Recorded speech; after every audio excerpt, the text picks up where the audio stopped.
It's right up ahead. But let's make sure we weren't followed first. I've been keeping watch, Demoiselle. I haven't spotted anyone suspicious thus far. Huh, very good. But let's not let our guard down for now. I shall find rooms for our respected guests.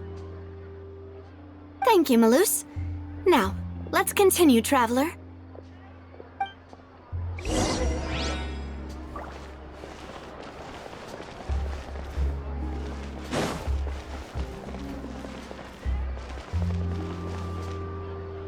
Being skilled at something doesn't make it happen.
This is your base?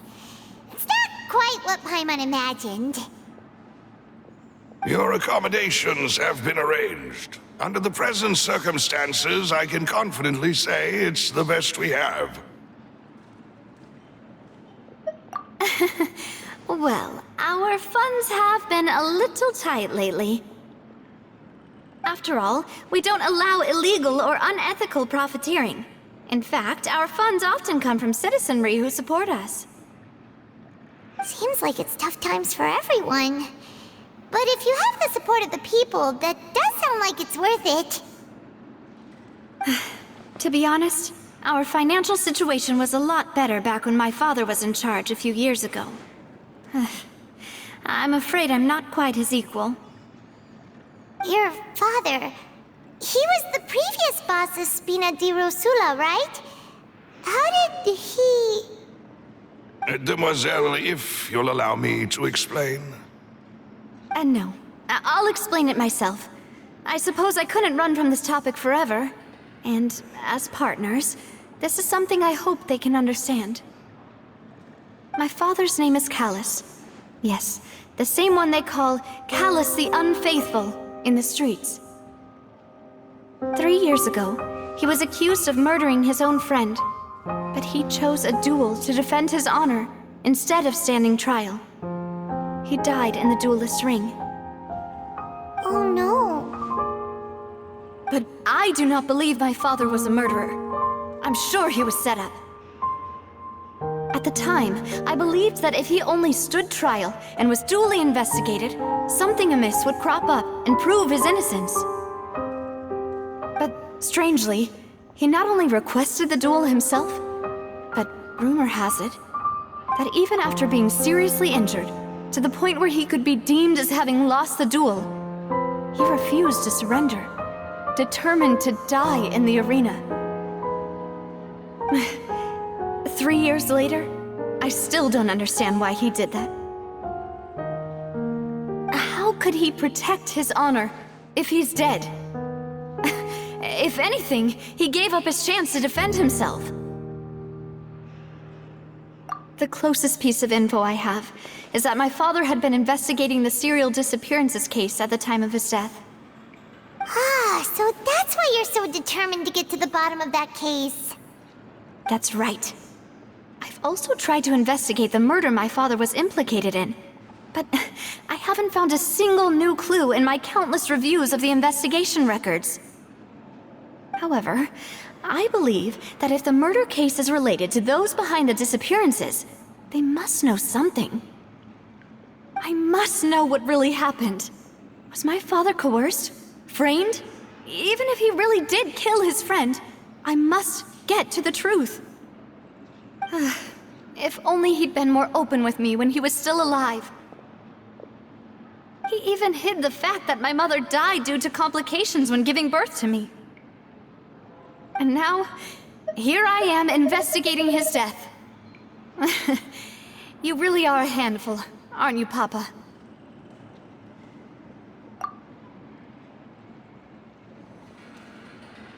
Demoiselle, please, if there is anything I can do, anything at all. I also will never believe that Master Callus murdered anyone. There are none whom I respect more than the two of you, Demoiselle. Master Callus did so much good in life, yet all it took was one murder case for him to be dubbed Callus the Unfaithful.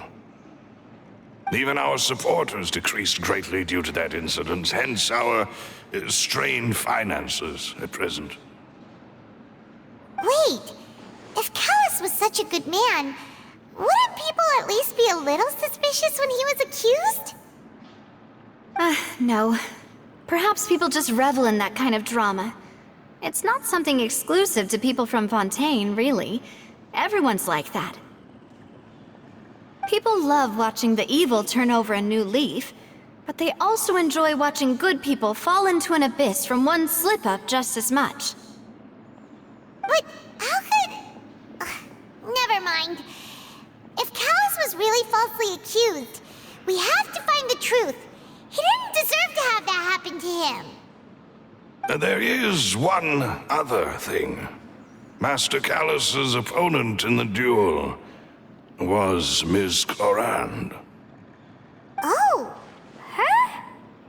Well, then, isn't that as good as saying that she was the one who killed him? Yeah, that's not the sort of thing that you can just let go and move on from. Ms. Clorand has always placed great emphasis on the honorable nature of the duel. If her opponent doesn't yield, she will not stop either.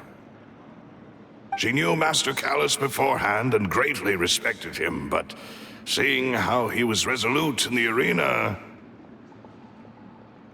there was only ever one choice she could have made. It's not that I don't understand her at all. But I just can't deal with this yet. Don't worry, Navia. Paimon knows how you feel. You don't have to force yourself to do that. Afterward, Ms. Coran told us that at the start of the duel, Master Callus requested that she ensure Demoiselle Navia's safety. Yes, that is our understanding as well. Oh, Papa. What madness drove you to ask the person who killed you to take care of me? All right, anyway, that's the information I wanted to share with you. Even if it did sound like I was just complaining towards the end. Thanks. You two should go and rest. This was quite a day after all. Yeah. Paimon's feet. Please, relax and get some sleep. We will ensure you rest soundly.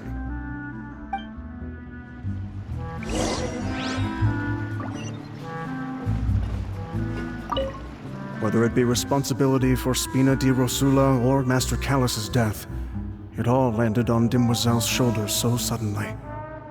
This won't do. I must become stronger.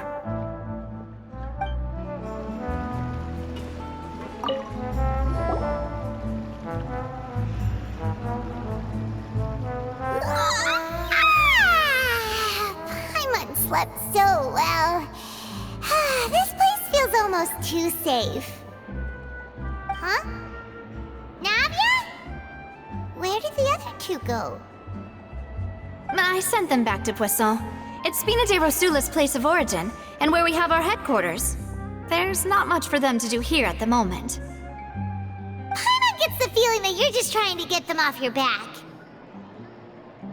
But never mind that. When did you get back? Were you waiting here the whole time? No, I just returned after going out for a while. I did some investigating yesterday regarding the name Vache. Wait, so you didn't sleep at all? How could I after having such critical new evidence appear?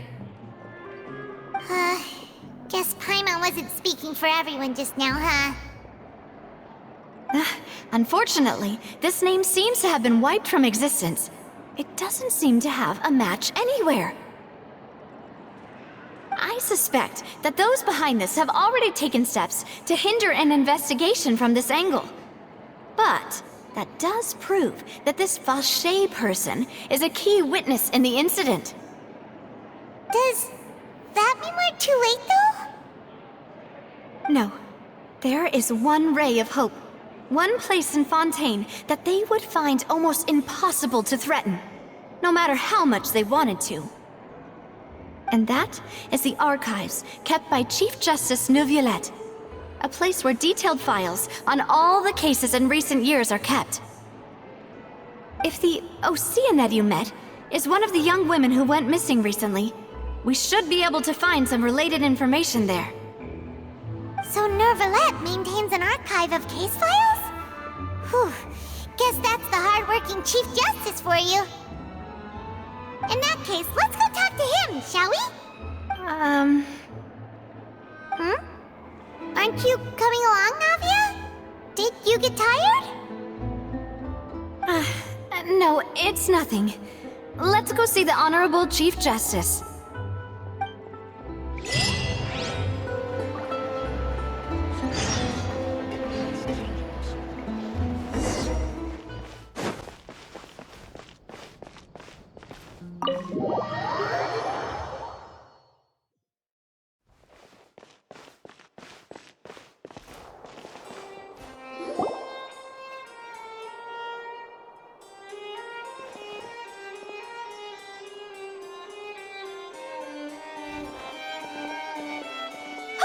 Please state your business here. The Chief Justice is presently occupied with official matters.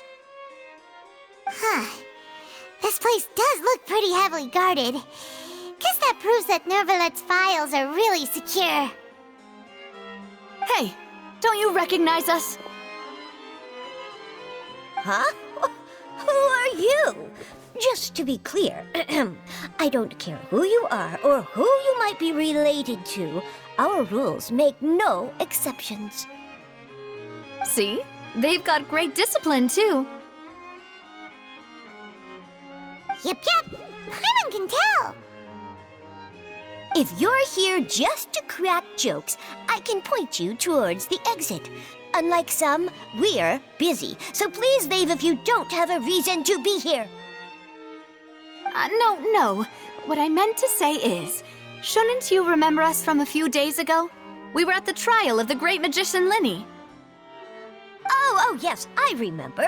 I read about it in the Steambird. You must be Linny's attorneys. It's all coming back to me now. We're here today to report and archive some information on a follow-up case. Huh. Is that even a thing? Of course.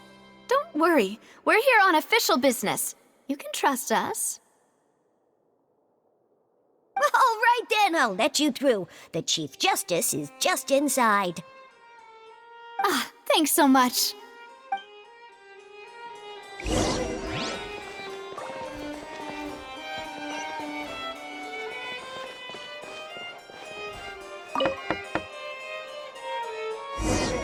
Please come in.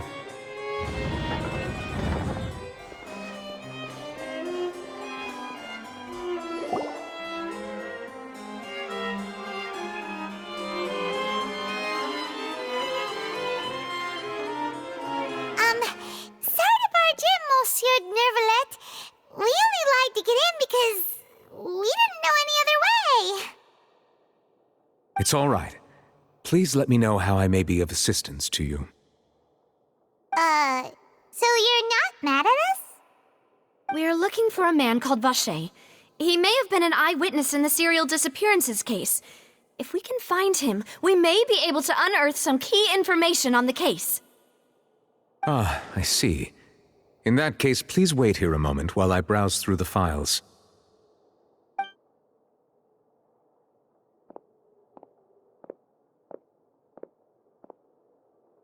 Who knew that Nervalet would be so easy to talk to?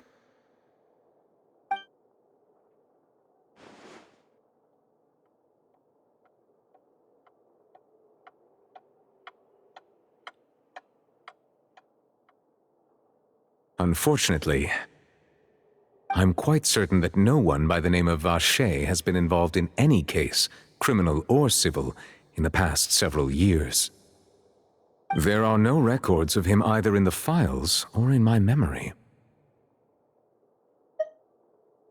Traveler, what if it was really just a dream? Is that so? All right then. Thank you so much, Monsieur Neuvillette. We'll take our leave now. Ahem.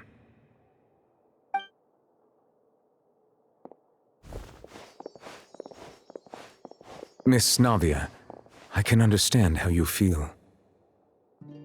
Your father, Callus, was a truly exceptional man. We deeply regret his passing.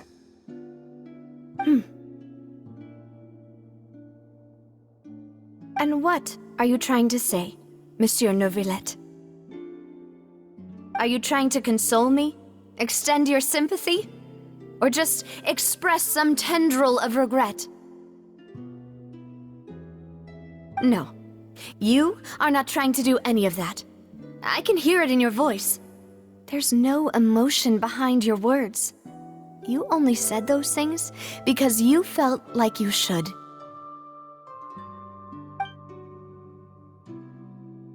It's just like last time. After my father took his place in the duelist ring, I pushed through the guards to talk to you as a last resort. You even told me then that you thought there was something fishy with the case, yet you still allowed the duel to go ahead. In your eyes, the value of a human life is nothing compared to those cold laws you hold so dear. If you truly regret my father's death, then why didn't you call a stop to the duel? Why didn't you give me the power to stop him from throwing his life away? Why did you just let him die, despised and hated by all? Everything was hanging on a thread at that moment. Just the tiniest effort could have changed everything. There are still so many things I never got to tell him. So many questions he still owes me answers to. If you really have no heart, then just look me in the eyes. I, Navia, will show you the true meaning of regret. I'm sorry, Miss Navia. You and my father are truly alike. You keep all kinds of things in your heart and never say a word to anyone. It's not so much that you can't feel, but that you would never express anything. Oh well. In any case, everyone already knows full well the apathy of the Chief Justice. My apologies for taking my emotions out on you, Monsieur Chief Justice. Let's go, Traveler and Paimon.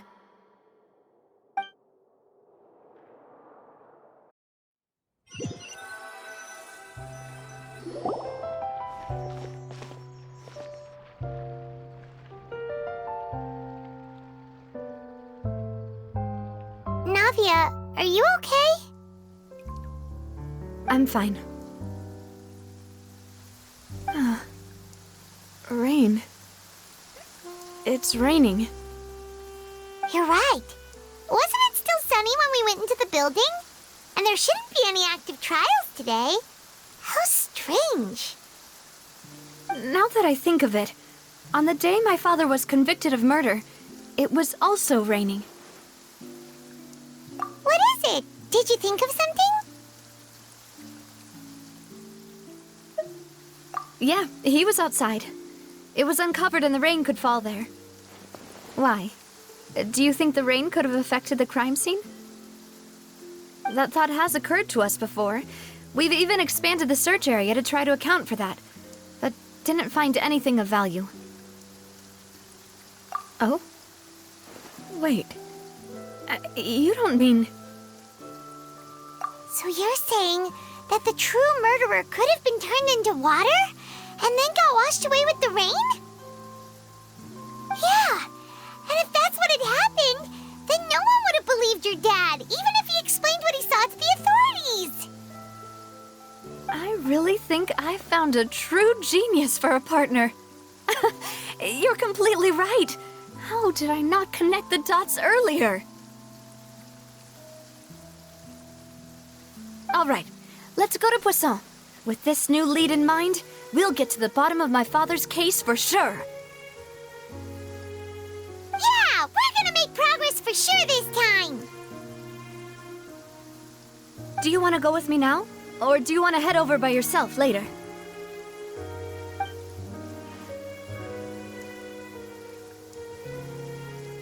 Great, let's go then.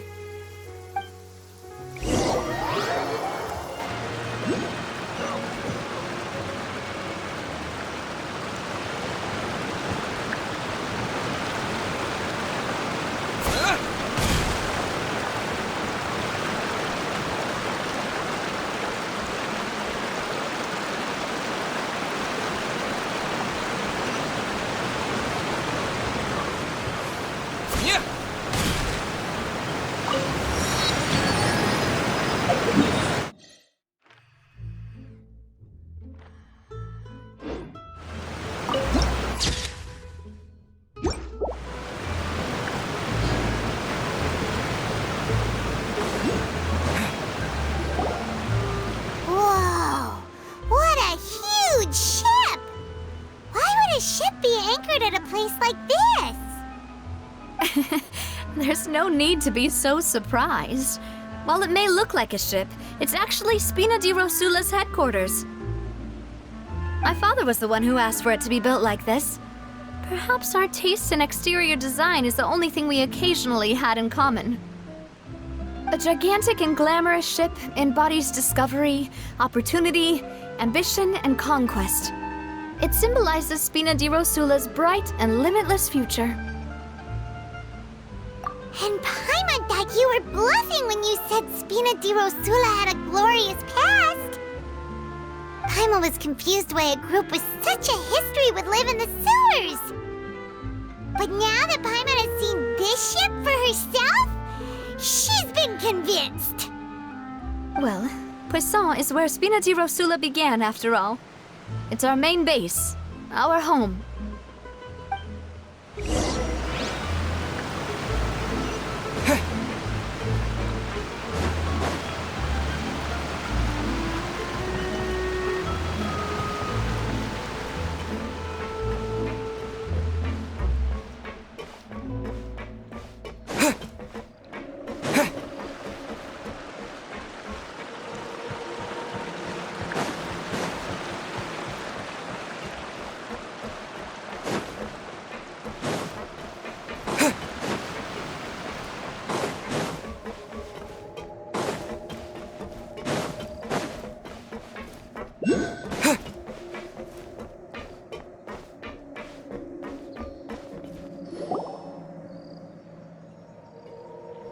Melus, we're back!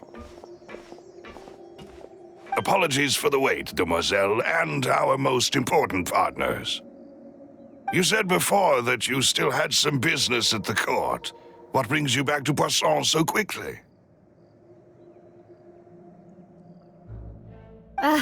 About that. It's because my partner here reminded me of something really important. You see, what if my father's case had something to do with water from the primordial sea?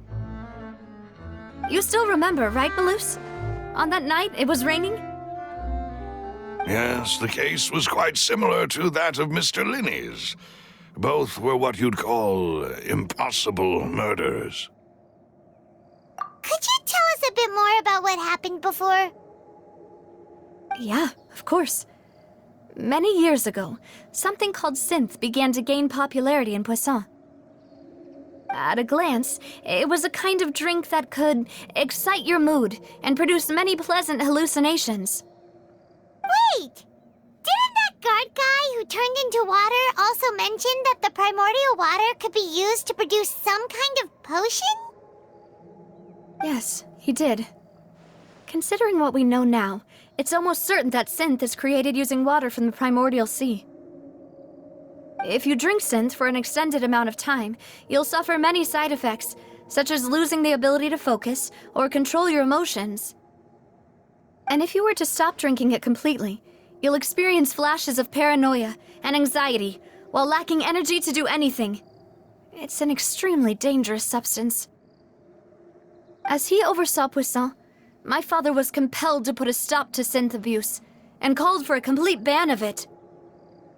Boss's uncompromising attitude incurred the synth vendor's wrath, but no matter how much they threatened or bribed him, he refused to yield. Not only that, Boss became determined to find the mastermind behind the synth operation and put an end to the problem once and for all. Yes, but the enemy was very cunning. So he could never get anything out of the dealers, all of whom only sold the stuff and weren't privy to the rest of the operation. Recognizing that, my father decided to contact the dealers in secret and cultivate personal relationships with them. Finally, he was able to convince someone to become his informant. The man's name was Jacques. He felt greatly ashamed about his work after seeing many families destroyed by synth abuse. That night, my father hosted a banquet at his countryside estate. He planned to meet up and exchange information with Jacques over some food. But then, we heard 2 gunshots from the courtyard. We raced to the scene and found my father, still holding a gun, and Jacques, who was already dead on the ground. Huh? How did that happen? Aren't they on the same side?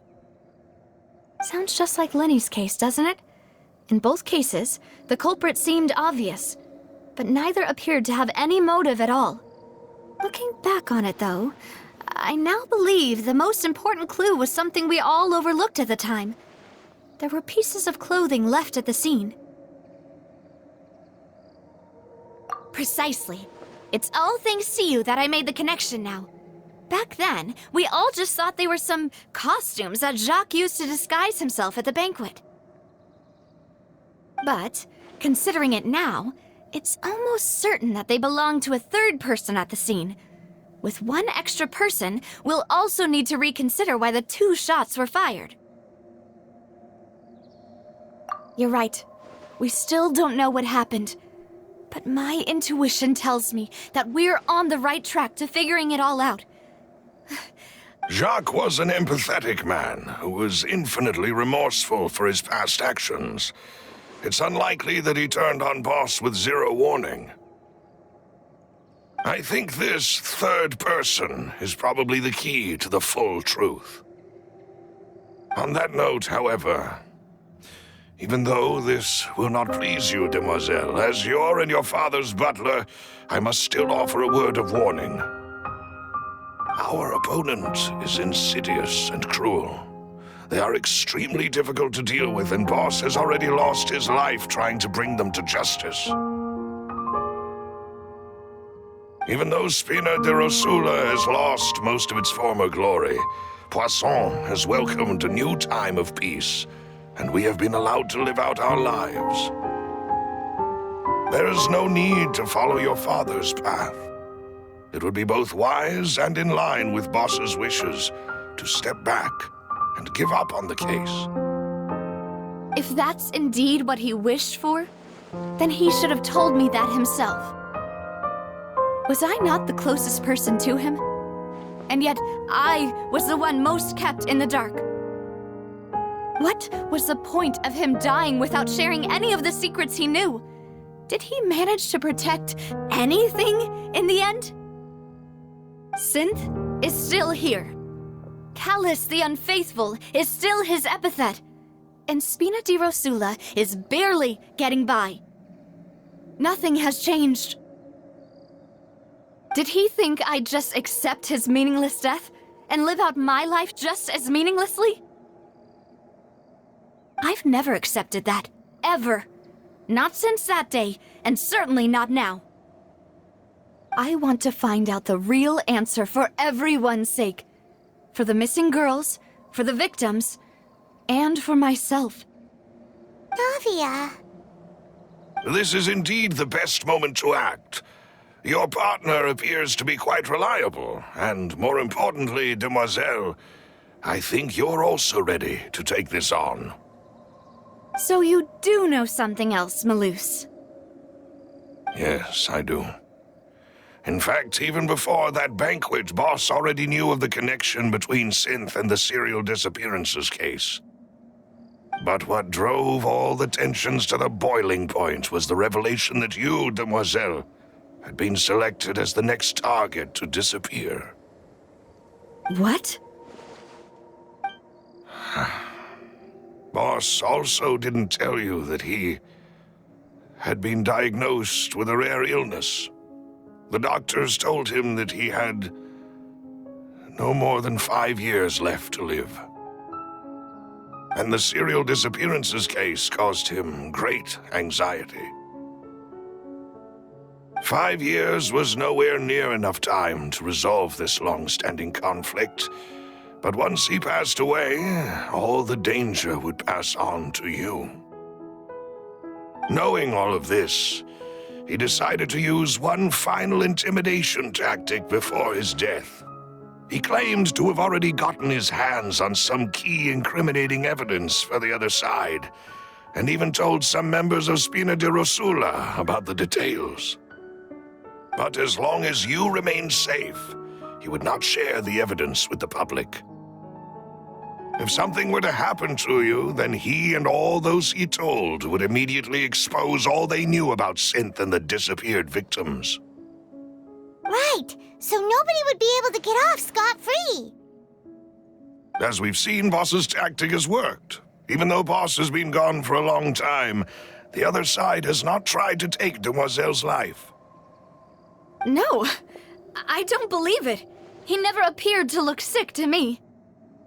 No father wants their daughter to see them weak and haggard, especially someone as proud as Boss. To him, dying in a duel and suffering lasting dishonor as the Unfaithful was still far preferable than losing face in front of his daughter.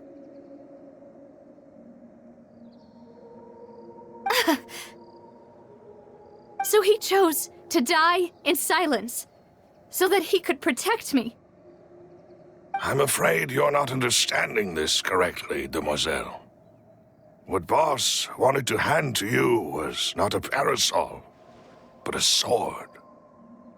If Boss's spirit could hear you telling me that you want to find the answer for the sake of everyone involved, I'm sure he'd be extremely proud. That fool. Couldn't he have just given it to me straight? No. He might have set up everything precisely because he never thought I'd be able to understand him. Is that the amount of confidence he had in me? And what if I was never able to make it to where I am now? Yeah. I suppose that's true. With the way he'd set things up, if I had wanted, I could have just lived out my life without a care in the world. But thankfully, he rarely talked to me about complex matters, and thus understood little of me as a person. In this case, he really didn't need to give me an easy way out. Malus, what was the key evidence that he shared with you? It's the location where synth is produced. Essentially, it's the enemy's. When he was threatening the enemy, Boss didn't share the specifics of the incriminating evidence he found. But if you want to use it against the enemy, you'll still have to take several things into consideration. Why? If we know where the place is, can't we just go storming in? You mustn't forget that we're fighting against a mysterious and dangerous organization that's been in operation for decades. There's no telling what might be lying in wait at their headquarters. We also have no idea what kind of evidence we may be able to find inside, nor what people we may be able to capture. But a single visit to their headquarters will be tantamount to a formal declaration of war. The worst case would be that we leave empty-handed, but also open ourselves up to full retaliation. Then, in that case, why not work with the Fontaine authorities? Well, you saw one of them dissolve during Mr. Linney's case.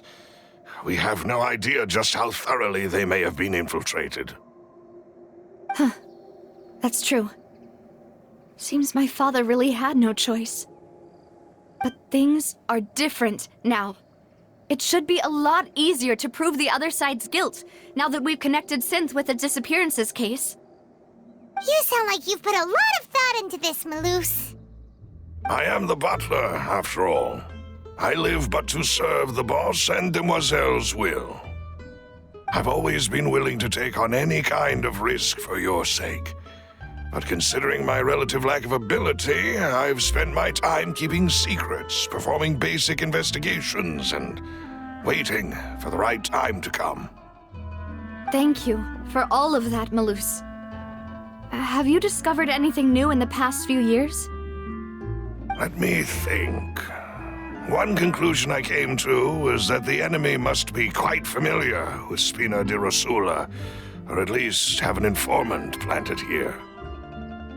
When I announced orders to the organization's members on Demoiselle's behalf, I used to deliberately keep a few people in the dark and observe the reactions of the synth vendors. If the vendors didn't change their plans, then the individuals informed of our orders must be innocent. If the vendors packed up and fled, however, then someone must have given them the news. After several rounds of testing and investigative tracing, I've narrowed the suspect list down to 3 people. The first is Florent, Spina di Rosula's senior advisor. Huh? Florent? Yes, surprising, isn't it? He was one of the people Boss trusted the most, which also means that he was someone who understood Boss really well. Thanks to his position within Boss's innermost circle, he always knew our upcoming plans and could thus avoid capture this whole time. There's someone else like him too. Marcel, the head of Confrérie of Cabrières. Uncle Marcel. It's a guild in Poisson. Boss helped it to grow to its current size and prominence. In the beginning, they were only reselling some daily goods, but now they're one of the richest guilds around with a lot of business connections in the city. So, they're like a sister organization of Spina di Rosula? Yes, you can say that. When we were fighting against the synth dealers, they provided us with plenty of support. It's a bit difficult to imagine someone using their own money to hunt down themselves. The final suspect is Thierry, the man responsible for coordinating information between Spina di Rosula and the guards. Although the guards mostly leave us to our own devices, there are still many activities we have to report to the local authorities. Since Thierry is always in the know about our current activities, he could theoretically always plan one step ahead. I see. These are all people who I communicate with quite regularly. To think that the enemy we've been fighting against has been right next to me all along, among those I trust the most. It's almost too hard to believe. If you want to investigate them, please take every precaution to not alert the quarry. Judging from our experience, the enemy is extremely cautious. Of course. And thank you, Malus. You've provided us with a lot of great information. You're too kind, my lady. I'm just doing my duty. And before I forget, proving Boss's innocence would also mean clearing him of blame in Jacques' death.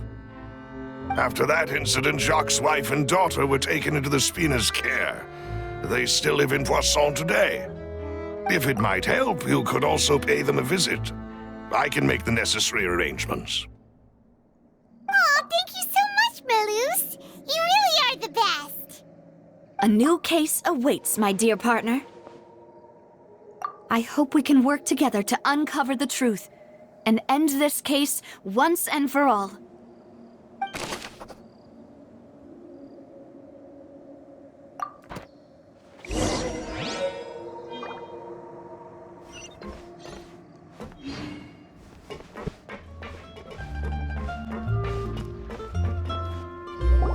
It is settled, then.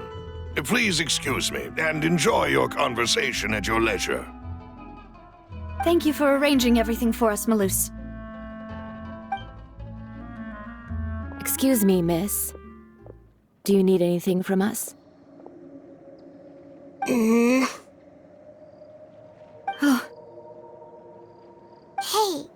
Navia's all quiet. This isn't like her at all. I'm sorry that I only came to visit after all this time. After what happened, I didn't know how I was supposed to face the two of you. If it's about that, there's no need to apologize. After my husband died, Spina di Rosula sent us a lot of mora and support. I understood your guilt and apology to be genuine. But aren't all of those things nothing compared to the loss of Jacques? I can understand the kind of pain that comes with losing a father so needlessly. You don't understand at all. I didn't know how to face you, because I didn't know what I could possibly bring as a consolation gift. I know only the full truth could bring closure to you, and to all of us. I'm sorry. I appreciate the sentiment, but you don't have to carry all that guilt. On the matter regarding my husband, my daughter and I have more or less found our answer already. Would you mind sharing it with me? I really can't believe that my father could ever bring himself to shoot Jacques. I always knew that my husband's money was earned through others' suffering. He told me countless times that if he could turn back the clock, he would never go into the synth business again. He had many regrets, and felt that he took the idea of providing for his family too literally. For the longest time, he thought Mora was everything. So when Mr. Callis came to him with a proposal, he accepted it almost immediately. He tried to be as careful as he could, but even so, he was still found out by the higher-ups. They found out about his betrayal?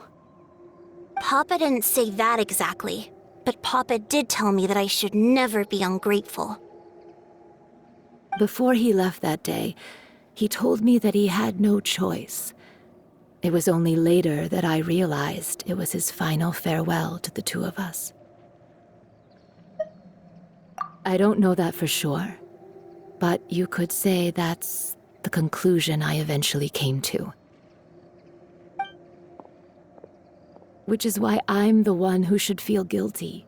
Callus had always taken great care of us, both when he was still alive and after he passed away.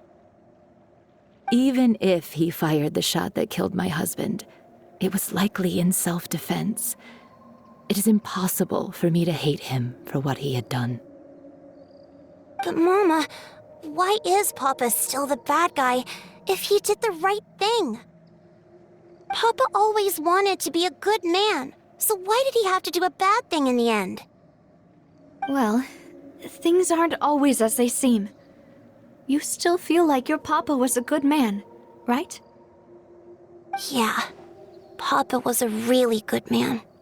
The best in the whole world. Then you should hold on to that. If a good man had to do a bad thing, then he must have had his reasons. Regardless of whether he left you a parasol or a sword, he must have done so to give you a better life. Oh. Thank you for everything you've told me. I will definitely find the truth. The current state of things is not something I'm willing to just sit back and accept. Thank you. I'm very grateful to hear this from you. Even though your personality is quite different from your father's, your determination when you speak is really similar. You really think so? That's the first time anyone said that to me.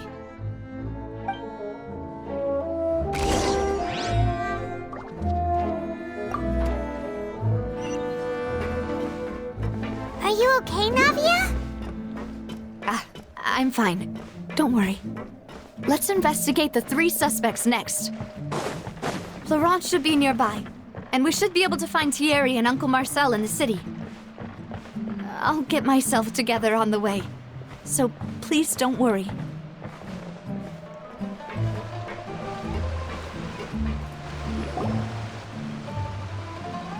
Greetings, boss. How may I be of assistance today? I'm sure you've heard about what happened at the Opera House? Someone got turned into water right in front of us. Yeah, I've heard. With something that dramatic, I'm sure journalists will milk it for all it's worth. And it'll be all the talk for the next several weeks. It also reminded me, on the day that the incident happened with my father, it was raining outside, and we found some clothes left at the scene. After my partner here put the dots together for me, I feel like we should try to reopen his case. Can you do me a favor and try to recall what happened that night? Let me think. Mr. Callus was feeling pretty upbeat that day. So he was drinking and bantering away with us at the table. After that, he told us that he wanted to go get some fresh air. So we let him go without thinking much of it. Who knew that we would hear 2 gunshots ring out right after? My first reaction was that Mr. Callus's life was in danger. So I grabbed my holster and made a mad dash toward the scene. But when I got there, it was already too late. Mr. Callus was standing over a dead body with a gun in his hands. All we could do was look back and forth at each other, not knowing what to say. So you also remember 2 gunshots then? Indeed. The guard said that the first shot didn't hit anyone, while the second killed Jacques. But I've never really bought that explanation. Reason being, Mr. Callus had left his gun on the table. I even made sure to confirm that before running to the scene. But according to the guards, that doesn't mean he couldn't have had other guns on his person. About the clothes left at the scene that you mentioned, do you think there was a third person there who was turned into water? At least from our perspective, my father had no reason to kill. So he would also have no reason to bring an extra gun with him. The gun he was holding probably belonged to Jacques, or a third person on the scene. Yeah, that makes a lot of sense. So you're saying Mr. Callus ended up with the gun because he seized it from one of the other guys? But hold on. If that's what had happened, then why didn't he share the truth with any of us? He didn't even want to face the Oratrice machine, and chose instead to prove his honor in a duel. Did he lose all faith in the courts after seeing someone dissolve right in front of his eyes? About that, Malus told me a thing or two. So, I think I can understand why he committed to the duel. I'll tell you everything once the whole truth has been revealed. I understand. Then I'll leave Mr. Callus's honor in your hands, boss. And if I may just say one more thing, the whole Callus the Unfaithful epithet has been a thorn in my side since the day it was invented. Many people have laughed at me for still calling him Mr. Callus, even after so many years have passed. But it was Mr. Callus's trust that allowed me to rise through the ranks of Spina di Rosula and live the life I lead today. No matter what others might say, he'll always be the man I respect the most. And he'll always be my boss. Don't worry. I will definitely find the truth. You and all our other comrades at the Spina deserve to know the truth as well.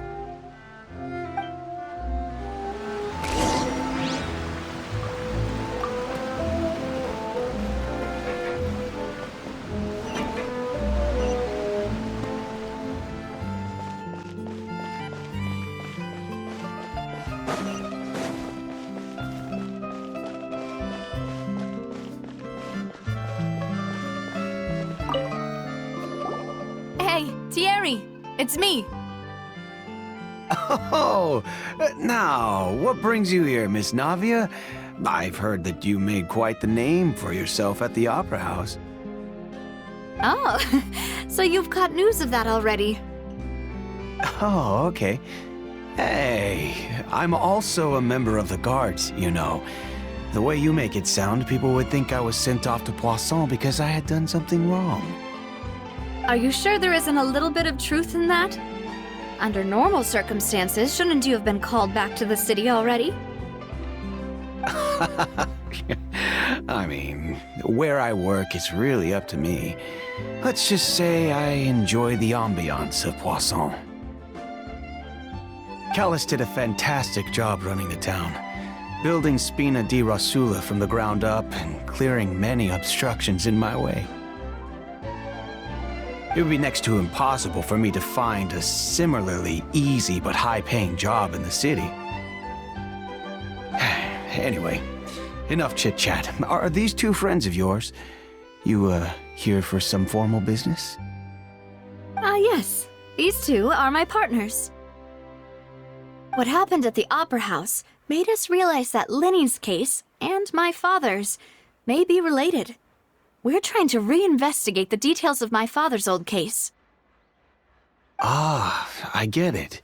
You think there might be more to the case now that we know people can be dissolved into water, right? I was also flabbergasted when I first heard of it. If you want to go through the original files from your father's case, I can help you look for them. That'd be much appreciated. Thank you. Actually, I have another question. Do you have the authority to dispatch Gardamex? Of course. Without them, I couldn't possibly handle Poisson on my own. Why do you ask? We definitely can't use them to forcefully get more evidence for your father's case. Well, you see, just recently, we were attacked by a horde of unnumbered Gardamex in the city. So, If you, hypothetically, wanted to do something against me, all you would need to do is get rid of the mecha serial numbers and send them after me. Then you think too highly of my abilities. Dispatching mecha is very different from controlling them. If I had to make an analogy, when you order a dish, the chef will make it for you. You can ask the chef to cook, but not to massage your shoulders or carry your baggage. If you try to make unreasonable demands, the chef would just think you're out of your mind and ignore you completely. The same goes for me and my Gardamex. Removing a serial number is also not as easy as you might think. There are a lot of complex steps to it, and it's almost impossible to keep it a secret. So I can promise you, those mecha were definitely private units. They're certainly not cheap. So whoever their owner is must be super rich, powerful, or both. Now that you mention it, though, being in the synth business would definitely be profitable enough to afford this. Oh, then you're officially in the clear, Thierry. Oh, thank you for the vote of confidence, Navia. Jokes aside, I'd like to wish you all the best with your investigation. I'll be staying in the city for a little while, so just come find me if you need any support from the guards.